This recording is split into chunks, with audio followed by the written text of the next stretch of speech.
Salut et bienvenue, Mohamed Sissoko.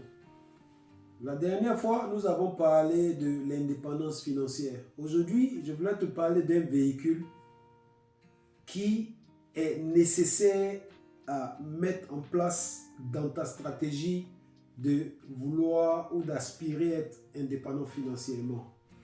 Un des véhicules essentiels est l'immobilier.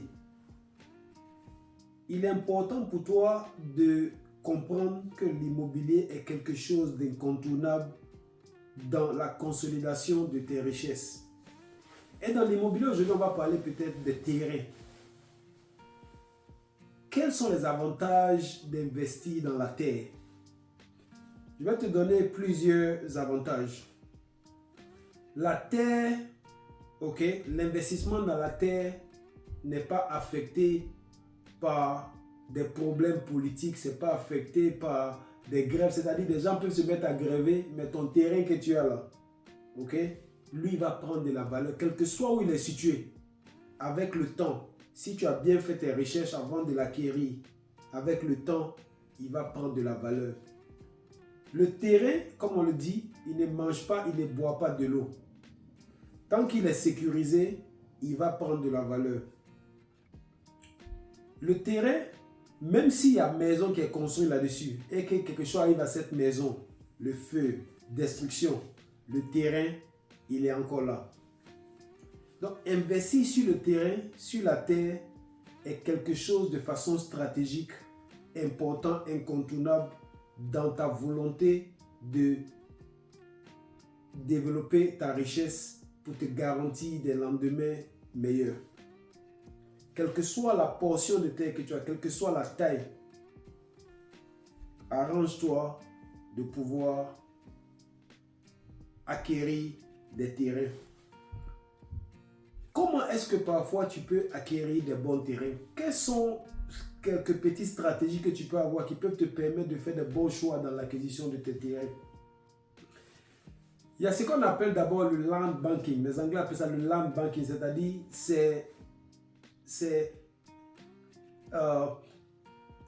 une stratégie autour des terrains qui te permet de te projeter dans le futur avec des terrains. C'est-à-dire, tu peux voir un terrain qui est situé à un certain endroit.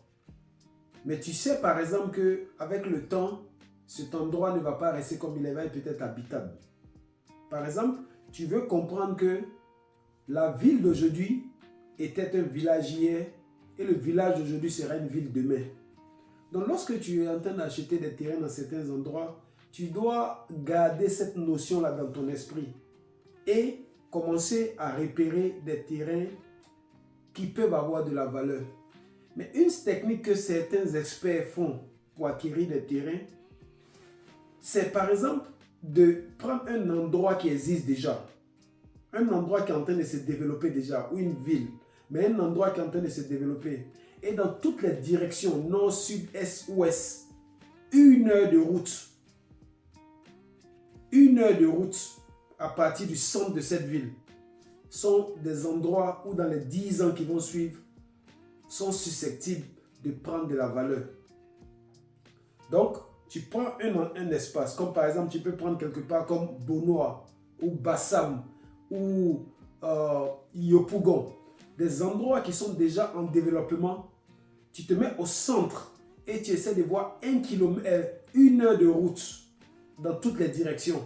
Les endroits que tu vas repérer dans le cercle sont des endroits qui sont susceptibles de prendre de la valeur.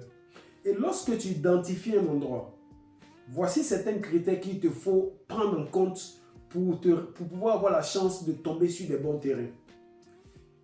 Si les endroits que tu trouves, tu as défini un endroit où tu veux partir, il y a certains trucs qu'il faut chercher à repérer dans ces endroits-là.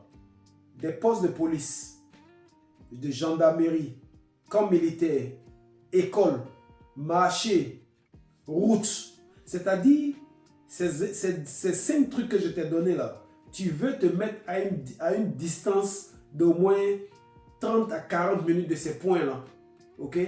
Et tu pourras avoir la chance de tomber sur des terrains qui peuvent prendre vite de la valeur. Parce que tous les terrains qui ne sont pas loin d'école vont vite prendre de la valeur. Tous les terrains qui ne sont pas loin de la route principale vont prendre de la valeur. Tous les terrains qui ne sont pas loin d'un commissariat, d'un marché, sont des endroits qui peuvent prendre la valeur parce que ce sont des endroits qui attirent des activités. Et partout où il y a activité, il y a besoin de logement, il y a besoin de magasins, il y a besoin pour pouvoir, où les gens ont besoin d'un terrain. Donc, dans ta stratégie, dans ton plan d'investissement, il ne faut pas négliger la terre. Pour terminer, je vais te donner une petite comédie que j'ai entendue quelque part où il y a quelqu'un qui vendait un terrain.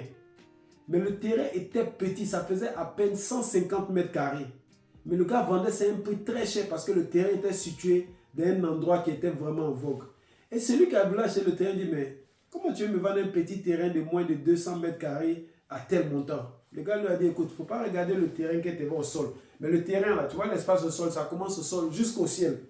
C'est pour te dire seulement que si tu es intelligent, quelle que soit la portion que tu as, tu peux l'exploiter. Bon, merci Sissoko, jusqu'à la prochaine vidéo.